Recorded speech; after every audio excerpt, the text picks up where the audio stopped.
आइए मेरे भाई, आज का क्लास शुरू करते हैं विद्या रानी के नाम लेके। आज हम सीखने वाले हैं भिन्न का अर्थ। क्या सीखने वाले हैं? भिन्न का अर्थ।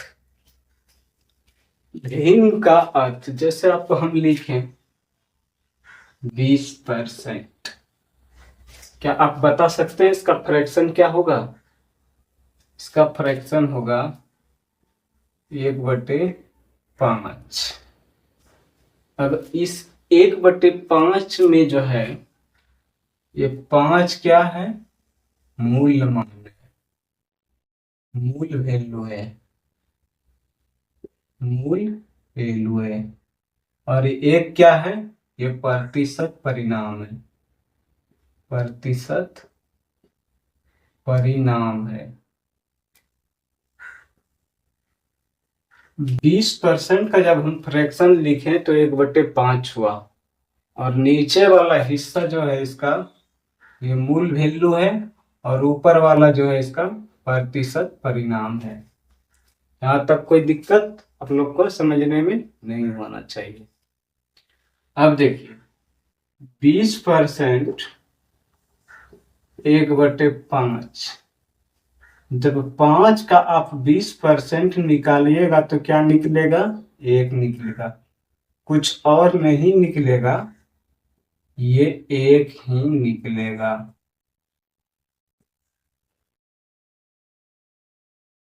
ये निकलेगा। तो हमेशा जो भी फ्रैक्शन का होता है, प्रतिशत फ्रैक्शन का, नीचे वाला हिस्सा जो है वो मूल्यमान होता है, और ऊपर वाला जो है वो प्रतिशत परिणाम को दर्शाता है। चलिए आइए एक और एग्जांपल लेते हैं। दूसरा संख्या हम लिखें 11 सहित 1/9 प्रतिशत। इसका प्रतिशत क्या, फ्रैक्शन क्या होगा? इसका फ्रैक्शन होगा 1/9। ये 9 जो है ये मूल वैल्यू को दर्शा रहा है। किसको दर्शा रहा है? मूल वैल्यू को। और ये 1 जो है ये प्रतिशत परिणाम को दर्शा रहा है। किसको दर्शा रहा है? प्रतिशत परिणाम को, परिणाम को। इसका मतलब 9 का जब आप 11 सहित 1/9% निकालिएगा तो कुछ और नहीं निकलेगा, ये 1 ही निकलेगा। 9 का जब 11 सहित 1/9 का प्रतिशत परिणाम निकालिएगा तो क्या निकलेगा? ये 1 ही निकलेगा। आई बात इस समझ में कि किसी भी प्रतिशत फ्रैक्शन का नीचे वाला हिस्सा जो है मूल वैल्यू को दर्शाता है, और ऊपर वाला हिस्सा प्रतिशत परिणाम को दर्शाता है। आइए दूसरा संख्या लिखते हैं।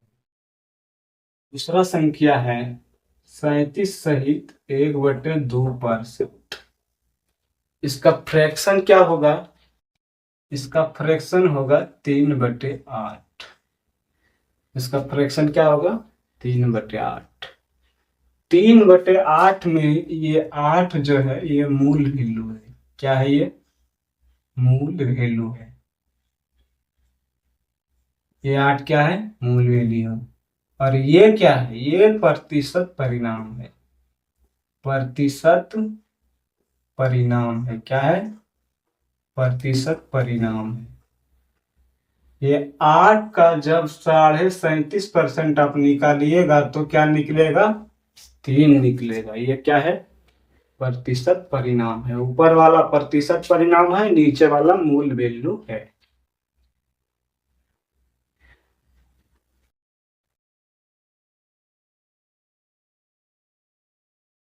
चलिए अब आगे चलते हैं। ये इस बात को समझते हैं। ये राम और श्याम का क्या है? 2:3 है। ये क्या चीज का अनुपात है? ये अनुपात है आयु का। राम और श्याम का अनुपात कितना है? 2:3 है। और राम का उम्र कितना है? 24 साल। राम का उम्र क्या है? आयु 24 साल। तो कह रहा है श्याम का आयु क्या होगा? वाट। तो देखिए, इसको बनाने का, बेसिक से बनाने का, इसको मानेंगे 2x, इसको मानेंगे 3x। अब देखिए, 2x, 2x रिप्रेजेंट कर रहा है किसको? 24 को।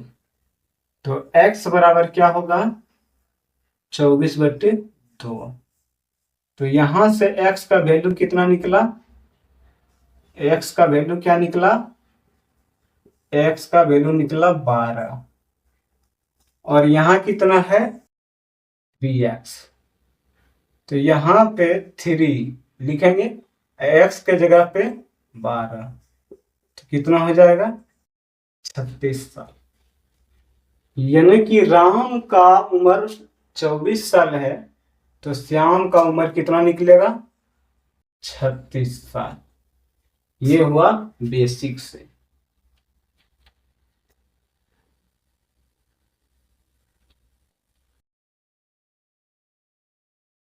आइए इसको शॉर्ट में करते हैं। इसका कितना दिया हुआ है? 24 साल। एक्स नहीं मानेंगे अब शॉर्ट में करने के लिए। एक्स पैक्स मांगने के लिए उतना टाइम कहाँ रहता है एग्जाम में। तो देखिए, सीधा लिखे, 2 यूनिट किसको रिप्रेजेंट कर रहा है? 2 यूनिट, 2 यूनिट रिप्रेजेंट कर रहा है 24 को। तो 1 यूनिट किसको रिप्रेजेंट करेगा? 24/2।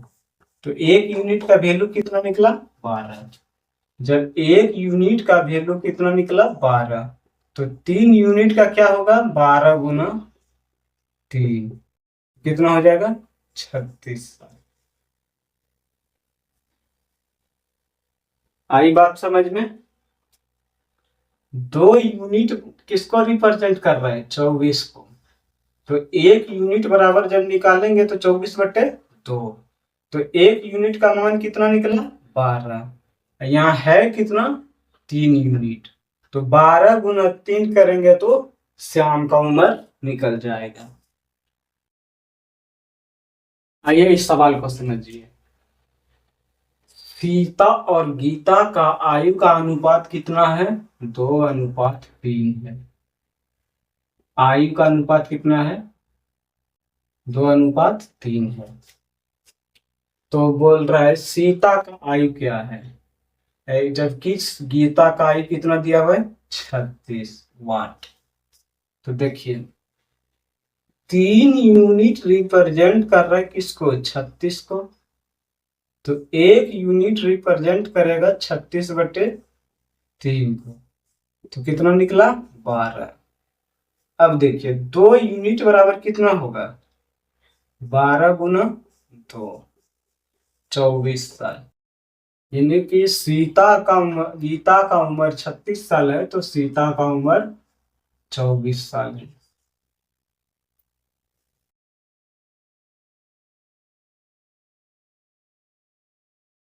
आइए इस सवाल को समझिए। कह रहा है ए का इनकम 3 अनुपात है और बी का इनकम 5 अनुपात। तो ए का इनकम जो है वो 300 है, तो बी का इनकम क्या होगा? तो इसको अगर एक्स मानिएगा तो ये हुआ 5x, ये हुआ 3x। तो 3x जो है वो किसके बराबर है? 300 के बराबर है। तो x बराबर क्या होगा? 300/3। तो यहां से कट के क्या निकला? x का वैल्यू, x का वैल्यू निकला 100। अब देखिए, यहाँ है कितना? 5। ये x गुना में है, x का मान कितना निकला है? 100। तो इसका इनकम कितना हो गया? 500 रुपया।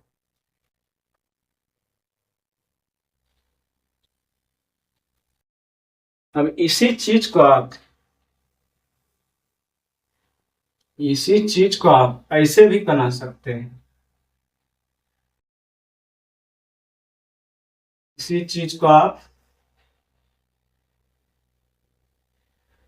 ऐसे भी बना सकते हैं। कैसे? 3 यूनिट बता रहा है किसको? 300 को। तो 1 यूनिट किसको बताएगा? 300/3। तो कट के कितना आएगा? 100 यूनिट। जब 1 यूनिट बराबर कितना है? 100, तो 5 यूनिट कितना होगा? 5 से गुना, तो कितना हो जाएगा? 500। यही आपका उत्तर हो जाएगा। आई बात समझ में? समझने में कोई दिक्कत नहीं होना चाहिए। आइए इस सवाल को समझिए और सॉल्व कीजिए। बोल रहे किसी संख्या में वह संख्या क्या है हमें भी नहीं पता, ना ही आपको पता है। चलिए मानते हैं वो संख्या क्या है? x। ठीक है। 16% जोड़ने पर, क्या जोड़ने पर? x में 16%, 16 सहित 2/3% जोड़ने, इसमें 16 से 2/3% जोड़ने पर संख्या प्राप्त कितना होता है? 4956। ये संख्या प्राप्त होता है इसमें इसको जोड़ने पर। आई बात समझ में? तो कह रहा है कि x का मान क्या होगा, इसका मान क्या होगा। तो आइए, x प्लस 16 सहित 2/3% का फ्रैक्शन क्या होता है? इसका फ्रैक्शन होता है 1/6। जब इसका एलसीएम लीजिएगा तो 6x प्लस 1, तो कितना होगा? 7x/6। प्राप्त कितना हो रहा है? 4956। अब देखिए, x को यहीं रहने देंगे और 7/6 को उधर भेजेंगे। 4956 उधर जाएगा तो 6/7 हो जाएगा।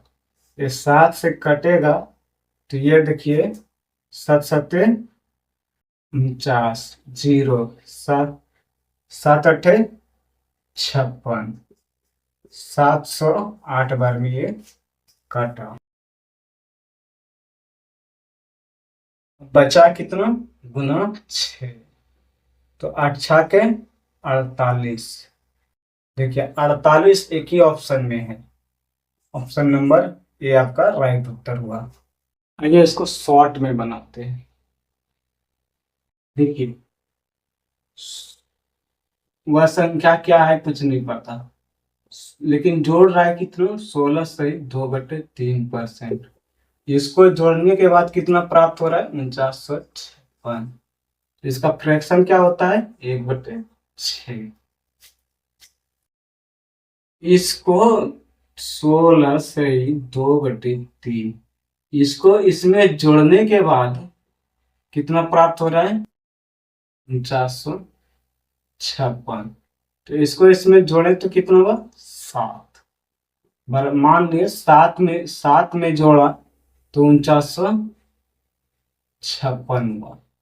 अब 7 यूनिट बराबर 4956, तो 1 यूनिट बराबर कितना होगा? 4956/7। तो इससे जब इसको कटाइएगा तो कितना बार में कटेगा? 708 में। अब 6 यूनिट बराबर कितना होगा? तो 708 को जब 6 से गुना कीजिएगा तो 42 48 होगा इसका आंसर।